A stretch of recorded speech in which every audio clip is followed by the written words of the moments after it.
জয় মা জয়। বললাম যে আগামীকাল থেকে পিতৃপক্ষ শুরু হবে। এখন চন্দ্রগ্রহণ এখনও চলছে, তো তোমরা যখন দেখবে তখন হয়তো সকাল হয়ে গেছে। তো পিতৃপক্ষ চলবে, তোমরা সবাই জানো, মহালয়ার দিন পর্যন্ত। তো এবং মহালয়াতে তর্পণ করে আমাদের দেবীপক্ষের সূচনা হবে। তো কিছু জিনিস মনে রাখবে এবং করাটা দরকার, এবং প্রচুর জনে জনে কোয়েশ্চেনের আনসার দেওয়ার থেকে তোমরা যদি চাও এই ইয়েটা তুমি একটু দেখে নেবে, মানে মানে দেখে নেবে এবং এটা বলতে পারবে।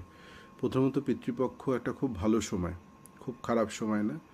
এই যে একটা মাথার মধ্যে যে এটা যে খুব খারাপ সময় না, কেন ভালো সময়? হ্যাঁ, অনেকে হয়তো শুনবে, বলছে যে এটা কিনবে না, নতুন কিছু করো না।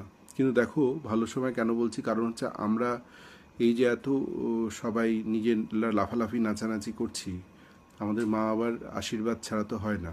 ঠিক আছে, আমি দেখেছি মানুষের ঘরের মা বাবার পায়ের ছাপ, মানে চরণের ইয়েটা নিয়ে রাখে, তারপর ওটা এদিক ওদিক করতে করতে খুবই বাজে বাজে পজিশন হয় এবং অসম্মান জানীয় ইয়েটা থাকে। ফটো রাখে, তারপর ওগুলোকেও নষ্ট হয়ে যায়।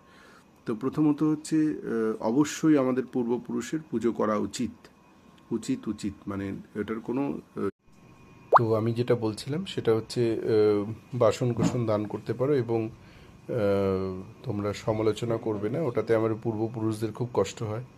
এবং অহংকার, মানে এই 15 ডেজে নিজেকে নিজে একটু চেঞ্জ করার চেষ্টা করবে, নিজেদের থট প্রসেসগুলোকে যথেষ্ট জব ধ্যান নাম গান করবে। এবং তোমরা যে যেখানেই আছো, দেশ বিদেশে, রোজ কিছু না কিছু দান করবে।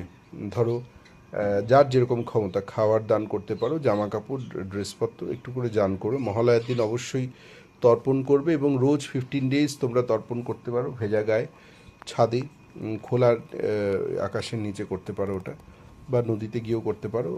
এবং এই সময়টা যথেষ্ট পরিমাণে মানে কারোর সঙ্গে মিসবিহেভ করো না দয়া করে, কারণ এটাতে ক্ষতি হয়, মানে ক্ষতি মানে কষ্ট হয় জিনিসগুলো। এবং নিজেকে নিজে অনেকটা সংযত করে চলবে। এবং খাবার দাবারের মধ্যে মানে লিমিটেশন করে খাবে, কারণ নবরাত্রি আসবে, তখন ভেজ খাওয়াটা দরকার। তো ভেজ নন ভেজের পিতৃপক্ষে জেনারেলি বলা হয় যে ভেজিটেরিয়ান খাবে, কিন্তু নেহেসাই না, যে যেরকমভাবে হ্যাবিচুয়েটেড সে সেটাই খাবে, কিন্তু সব কিছু অ্যাটলিস্ট নিবেদন করে খাবে। ঠিক আছে, তাহলে সেটা কাজে দেবে। এবং নিজস্ব মানে লোকে যাদের ধর চলে